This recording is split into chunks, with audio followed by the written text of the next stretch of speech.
बातम्यांचा बुलंद आवाज महा 24 तास.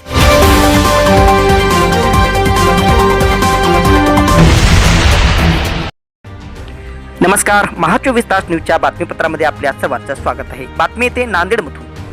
महाराष्ट्र विमानतळ विकास कंपनीकडे नांदेड विमानतळ हस्तांतरण प्रक्रियेस प्रारंभ.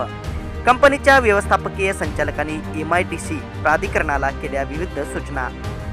3 महिन्यानंतर हस्तांतरणाची कारवाई. अध्यक्ष व व्यवस्थापकीय संचालक स्वाती पांडे यांनी केली विमानतळ परिसराची पाहणी.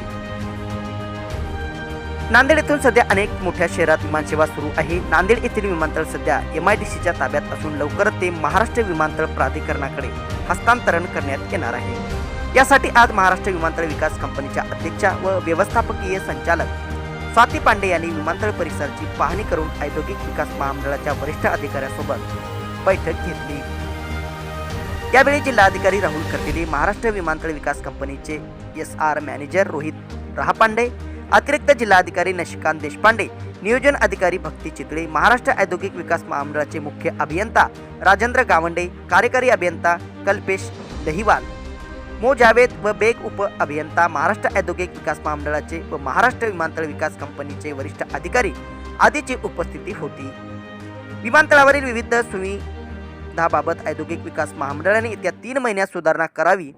विमानतळावरील अनधिकृत बांधकाम हटविण्यासाठी जिल्हा प्रशासनाने पुढाकार घ्यावा अशा सूचना महाराष्ट्र विमानतळ विकास कंपनीच्या अध्यक्षा व व्यवस्थापकीय संचालक स्वाती देशपांडे यांनी केली. तसेच विमानतळावरील मनुष्यबळ भरती प्रक्रिया, पाणी पुरवठा तसेच विद्युत पुरवठा सुरळीत होईल याची दक्षता घेणे, विमानतळावरील प्रवाशांना देण्यात येणाऱ्या विविध सुविधा सुधारणा करण्याबाबत सूचना त्यांनी संबंधित अधिकाऱ्यांना दिल्या. तसेच येत्या 3 महिन्यात या सर्व सुविधा उपलब्ध केल्यानंतर महाराष्ट्र विमानतळ विकास कंपनीकडे विमानतळ हस्तांतरणाची कारवाई करण्यात येईल असे त्यांनी सांगितले.